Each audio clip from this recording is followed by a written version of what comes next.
Hello,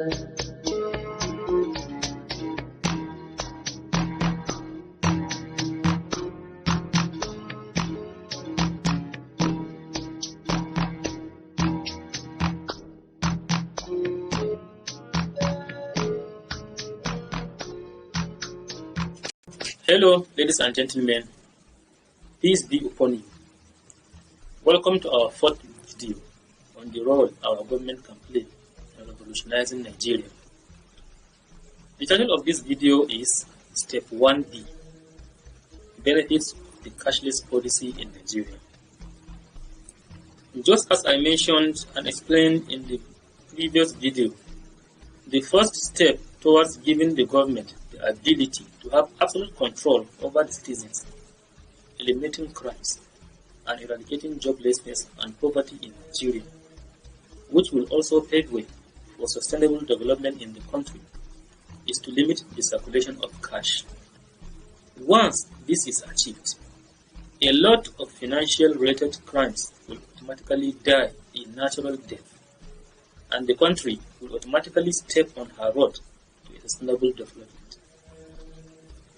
The major benefit of eliminating cash from circulation is to prevent financial crimes by making them difficult or dangerous to perpetrate. All criminals prefer cash in their deals due to its anonymity and difficulty to trace. This is what Price Economics confirmed in their website, priceeconomics.com/why crime needs cash. In their words, under the heading, "Cash is king," they said, paper currency is both the motive of many crimes and a facilitator of illegal activity. Organized crime depends on the relative anonymity and traceability of money. Drug dealing, illegal weapon sales, and other illicit markets all rely heavily on cash transactions. In lower level stream crime, criminologists cite acquiring cash to meet immediate needs as the motivation of most criminals. In other words, cash is oxygen to crime's flame. Apart from making life difficult for the criminals, eliminating cash in Nigeria will go a long way in sending that super, disastrous, and terrible monster called corruption to his early grave. Without cash, and after taking all the necessary measures proposed in this series of videos, corruption will become a matter of history in Nigeria. Cash has remained one of the strongest impediments to a successful fight against corruption and criminal activities, not only in Nigeria, but in the whole world. In the words of 𝗏𝗏𝗏, Head of Government Relations and Public Policy, Better Than Cash Alliance, United Nations, he said, "Tackling corruption is high on government agendas. Such a pervasive problem demands new solutions, especially in light of the latest Corruption Perception Index, which shows that the majority of countries have made little or no progress in the fight against corruption since 2012. A significant impediment to progress is the problem of cash. The anonymity of cash makes it vulnerable to skimming off the top and to ghost recipients who don't exist. This is not a minor issue. It causes more than $110 billion in losses every year in emerging economies. Mr. World continued, "The digitization of payments is a necessary stepping stone in hauling anti-corruption systems into the 21st century. By leveraging payment data and advanced analytics, governments could save up to $1 trillion worldwide. Smart use of payment data is the new frontier of auditing. It helps identify suspicious patterns, fraud, and non-compliance in revenue collection and payment disbursement, which can allow governments to cut leakages. Even in Nigeria, cash has been recognized as the fuel for criminal and corrupt practices in the country. In the year 2012, Nigeria became the first country in the world to officially go cashless in order to reduce the volume of cash used for business transactions and thereby reduce cash handling costs by banks, amongst other objectives. According to the Central Bank of Nigeria 2012, the cashless policy aims to curb some of the negative consequences associated with the high usage of physical cash in the economy, amongst which is insufficiency and corruption. The Central Bank of Nigeria made it clear that high cash usage enables corruption, leakages, and money laundering, among other cash-related fraudulent activities. The Central Bank of Nigeria gave, among other reasons, for the introduction of the cashless policy in the country, that the policy will help to increase tax collections, create greater financial inclusion, and result in increased economic development. It is pertinent to point out here that eliminating cash does not mean doing away with cash altogether. No. All the government needs to do is to withdraw all the high currency notes from circulation. In the first page of his book, titled Making It Harder for the Bad Guys, The Case for Eliminating High Denomination Notes, a former chief executive of Standard Chartered Bank in the United Kingdom, Peter Sands, has this to say concerning high currency notes. In this paper, we suggest a different approach, one that will complement existing policies and make them more effective. Our proposal is to eliminate high denomination, high value currency notes, such as 500 euro notes, the $100 bill, the 1,000 Swiss franc, and the 50-pound note. Such notes are the preferred payment mechanisms of those pursuing illicit activities, given the anonymity and lack of transaction record they offer, and the relative ease with which they can be transported and moved. By eliminating high denomination, high value notes will make life harder for those pursuing tax evasion, financial crime, terrorist finance, and corruption. Without being able to use high denomination notes, those engaged in illicit activities, the bad guys of our title, will face higher costs and greater risk of detection. Eliminating high denomination notes will disrupt their business models. The monetization of high currencies with a view to fight corruption is not actually something new in the world, because it happened in many countries before. The only difference will be the way and manner Nigeria will do it. One thing that is new in my proposal is the introduction of limiting the amount of cash one can withdraw on a daily basis, which is purely new. India's Prime Minister Narendra Modi announced that the country will be removing cash from its economy. Since the announcement of demonetization, Prime Minister Narendra Modi has removed 86% of his country's currency from circulation by announcing that all 500 rupees and 1,000 rupees notes will be removed. Demonetization was justified as a bid to curb tax evasion, corruption, and shut down the black money economy. You can see the effects of withdrawing high currencies from circulation.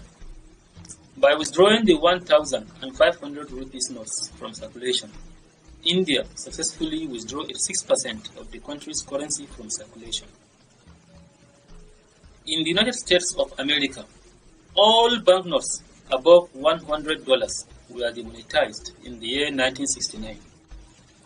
As explained by Channi Tyagi and Dr. Vani Narula in their write-up titled Demonetization, Lessons from the International Experience, In 1969, President Richard Nixon declared all bills above $400 null and void to curb black money in the United States.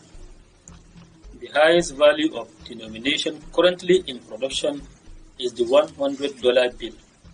But in the past, the Federal Reserve has issued bigger denomination bills such as $1,000 bills, $500 bill, $10,000 and even $100,000 bills. By 1949, the US stopped printing the $1,000 bill and larger denominations of currency, but these bills continued circulating until the Federal Reserve recalled them in 1969. The monetization move was highly successful and is touted as the beginning of the development of the American banking system. The $100 bill is the most extensively circulated denomination to date. High denominations are important only in transactions involving large amounts of money because they are easier to count, keep, and/or move around with. However, if transaction will be carried out electronically, all these difficulties are automatically eliminated. Therefore, the only reason why one will demand for high currencies is for illicit purposes. This illicit purpose is because high currencies are easier to carry, move, or conceal. According to Peter Sands, $10 million in $100 bills weighs 10 kilograms, an amount that a drug dealer could fit into 7 briefcases. Using $1,000 notes, that amount will fit into 1 briefcase with plenty of room to spare. Avoiding taxes by paying a contractor in super notes will be easier too. One may ask, why should the government eliminate 200 naira note and above, but leaves 100 naira note and below? The answer is to enable people use them to buy small things they demand on a daily basis. It will also enable people with little knowledge of using electronic payments platforms to find it easier to make and receive payments. In Nigeria, if 100 naira banknote and below are available in circulation, an average citizen will have no any issue at all. This is because he or she can make use of these banknotes to buy those small things such as bread, milk, sugar, akara, etc. with ease. And whenever the need arises for him or her to make payment for goods and services worth, say, 2,000 naira or above, he or she makes the payment electronically. On a similar note, limiting the amount of cash one can withdraw in a day to 2,000 naira will never cause any problem to the majority of Nigerian citizens. This is because an average Nigerian does not spend more than 2,000 naira in a day in order to buy those small things he or she needs on a daily basis. And even if the need arises for him or her to exceed this limit, a window will be there to get it in other ways, which, God willing, I may explain later. When it comes to the issue of cash withdrawal, since ATM machines may no longer be useful in this circumstance, the mobile money agent, otherwise known as POS agents, will play a crucial role here. The result is that eliminating high denomination currencies and limiting the amount of cash each individual can withdraw in a day will make cash unavailable for criminal as well as corrupt practices. And even if the perpetrators manage to get it, the burden of carrying it will not be an easy one because it will weigh multiple times the higher currency will weigh and needs more number of briefcases to carry. For example, imagine the number of briefcases required to carry 10 million naira in 100 naira banknotes. Also, imagine the difficulty one will go through to source for the cash in 100 naira notes denomination for even as less as 100,000 naira. On a similar note, due to the controls to be placed on cash purchases, which I will propose later, God willing, spending it will become virtually difficult, if not impossible. Thus, obtaining it is of no use to the criminal in the first place, irrespective of the way he or she managed to get it, whether it is as a result of kidnapping activities, corrupt practices, election malpractice, etc. All these mean an end to corrupt practices, an end to election malpractices, an end to financial criminal activities, etc. Since electronic transfers are easily traceable, which will make corrupt and other criminal activities in the country difficult and or dangerous to the perpetrators, this will give an edge for the government to conveniently protect the lives and properties of citizens in Nigeria, have more revenue, carry out important projects, and put the country on her way to sustainable development. Ladies and gentlemen, thank you for listening.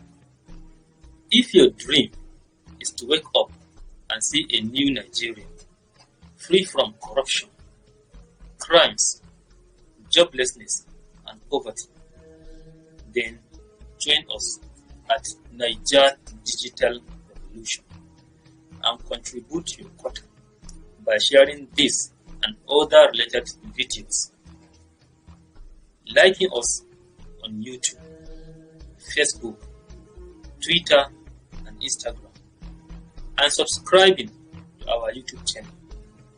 All these are ways to encourage and support us to achieve this objective. You are also required to register with us in order to form a strong union for the eradication of corruption, crimes, as well as other negative characters and attitudes from among us by clicking on this link, which you can find below, or visiting the homepage of our website, sites.google.com/site/Naija Digital Revolution/home and clicking on the red link. In order to find us on the social media, just search for Naija Digital Revolution on Google, YouTube, or Facebook. We are also on Twitter and Instagram. You can watch our videos, listen to our audios, or read our articles from our website or any of the above medias.